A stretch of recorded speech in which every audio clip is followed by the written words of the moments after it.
All right, welcome to this explainer. Today we're heading just 18 kilometers east of modern-day Antalya, Turkey, to explore an absolute ancient powerhouse, Perge. This wasn't just a city that survived the centuries. It was literally sculpted by them into a sprawling, gorgeous masterpiece of urban design. I mean, we're talking about a place with roots tying back to legendary heroes, all the way to groundbreaking female magistrates. The soil here is absolutely packed with the secrets of multiple civilizations. We've got a really captivating roadmap for today. First, we'll trace Perge from myths to reality. Then, we'll look at its marvels of Roman engineering, followed by its unique sculptural masterpieces. After that, we'll dive into the immense power of women in its governance. And finally, we'll honor the people who actually unearthed Perge. Kicking things off with Section 1, Perge from myth to reality. So let's unpack the fascinating mystery of how Perge actually got its start. You see, there's a stark contrast between what the ancient citizens believed about themselves and what modern hard evidence tells us. If you look at the 2nd century AD statues found in the city, the mythology claims Perge was founded by Greek heroes, like Mopsos, right after the Trojan War. Sounds pretty epic, right? But the historical reality is actually much older. Archaeologists discovered a 13th century BC Hittite bronze tablet that refers to a city named Parha. This is solid proof that the city has deep, local Anatolian roots. They weren't just a Greek spin-off colony. They were a deeply established indigenous settlement from the very beginning. Looking at the timeline, it's wild to see how this builds up. From that local Hittite settlement of Parha, Perge eventually, voluntarily, opened its gates to Alexander the Great in the 4th century BC. That move ushered in a Hellenistic era, where it got walled fortifications and really thrived as a hub for math and astronomy, even producing the famous mathematician Apollonius. Then, following a treaty in 188 BC, it gets swept into the Roman sphere, hitting an absolute golden age between the 1st and 3rd centuries AD. Finally, the city transitioned into the early Christian and Byzantine era. It even served as a major stop for St. Paul on his first missionary journey, ultimately becoming a major bishopric. Moving right along to Section 2, Marvels of Roman Engineering. Now, during that Roman Golden Age we just mentioned, Perge didn't just grow. It completely transformed into an absolute masterclass of monumental engineering. The Romans practically reshaped the landscape to build a bustling metropolis. To really wrap your head around the staggering scale of this place, just think about this number. 15,000 to 18,000. That's how many people could sit in Perge's breathtaking theater. Built directly into the southern slope of a nearby hill, this massive entertainment complex was more than just huge. It was packed with incredible artistic detail, like a 3-story stage building covered in stunning, unique reliefs showing the mythology of Dionysus, the god of wine and theater. And right next door to that theater was a colossal U-shaped stadium built for 12,000 spectators. Honestly, this is where the multifunctional genius of Roman design really shines. The stadium didn't just sit on a pile of dirt. Nope, it was supported by complex, vaulted substructures. And those vaults weren't just holding the seats up, they were actively used as shops. It's incredible. You can literally still see the ancient inscriptions on the arches where shop owners carved their names and advertised the goods they sold, thousands of years ago. But the true engineering marvel was waiting inside the city walls. Just imagine walking down the Cardo Maximus, the city's main colonnaded street lined with shaded porticos and shops. Right down the dead center of the street ran a cascading water channel, a full 2 meters wide. It was cleverly designed with specific barriers to slow the water's flow, which provided not only an amazing visual aesthetic, but some seriously much-needed cooling relief from that sweltering Mediterranean heat. Just off that gorgeous main street was the Macellum. You can kind of think of this as the bustling financial and commercial heart of the city, basically their version of Wall Street.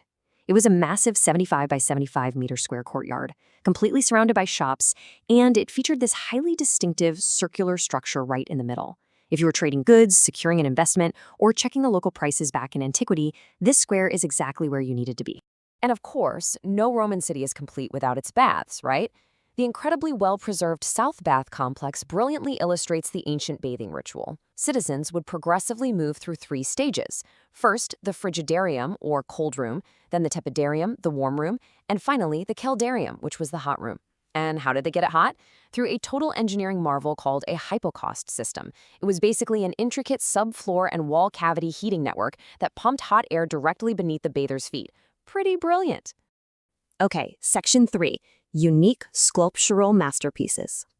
Beyond all those bricks, stadiums, and water channels, Perge is globally famous for possessing one of the richest collections of Roman-era sculptures ever discovered. I mean, the sheer diversity of the art pulled from this site is just staggering. Take the Dancing Woman, for example, an absolute pinnacle of Roman art carved from dynamic, two-toned black and white marble that perfectly captures the mesmerizing flow of her dress. Then you have the towering Kestros River God, a monumental statue that acted as the centerpiece for the northern fountain, symbolically breathing life into that street canal we were just talking about. The city even boasted its own distinct sarcophagus workshop, creating highly sought-after tombs, and it hosted incredibly detailed imperial portraits of heavyweights like Hadrian, Trajan, and Marcus Aurelius.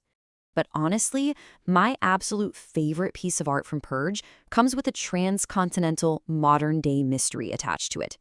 It involves a famous Roman copy of a masterpiece originally sculpted by the legendary Greek artist Lysippos, known as the Weary Heracles. The problem? Well, when archaeologists found it, only half of it was there. It turned into an incredible real-life detective story. The bottom half of the Weary Heracles was excavated right in Perge. But where was the top? After some intense investigation, it was shockingly discovered sitting in a museum over in the United States.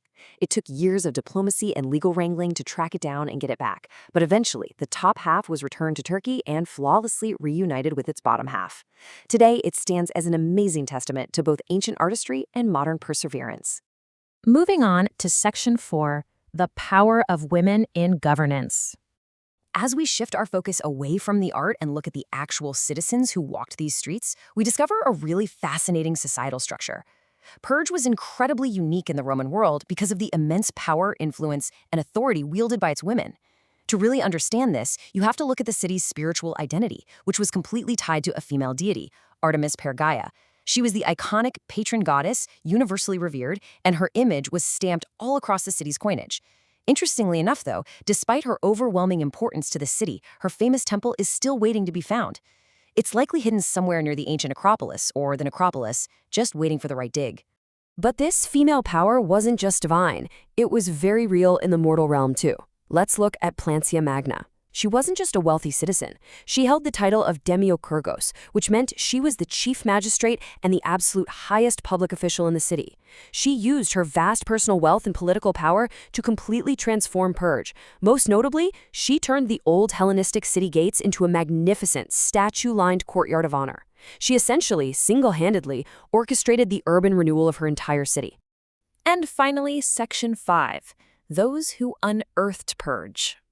To wrap up this explainer, we absolutely have to honor the generations of dedicated Turkish archaeologists who spent decades in the trenches, literally pulling this magnificent city out of the dirt so we can actually study it today. Since 1946, it has basically been a continuous baton pass of archaeological brilliance. It started with Professor Dr. Arif Mufid Mansell, who initiated the first systematic digs and uncovered the broader layout, including that massive theater and stadium. Then, Professor Dr. Jolly Enan took over. She uncovered a spectacular array of sculptures, including that famous bottom half of the Weary Heracles and the monumental fountains. She was then followed by Professor Dr. Haluk Abaslo, who focused heavily on the colonnaded street, the mausoleum, and vital restoration projects to preserve these incredible structures for the future. I just love this beautiful, subtle thematic parallel here. Think about it. Just as a powerful, visionary woman, Plancia Magna, shaped Perge's ancient golden age and built its monuments, it was a pioneering modern woman, Professor Jolly Enan, who orchestrated its return to the light, ensuring its artistic soul was recovered and preserved for all of us. It's just a fantastic full-circle moment. So as the Antalya Museum Directorate continues their tireless excavation and restoration work today, I want to leave you with this final provocative thought. We've uncovered giant theaters, stadiums, spectacular marble statues, and massive water channels. But the legendary temple of Artemis Pergaia? It's still out there, completely undiscovered. If we've already found all of this magnificent history, what else is just waiting quietly in the soil, ready to completely rewrite history all over again?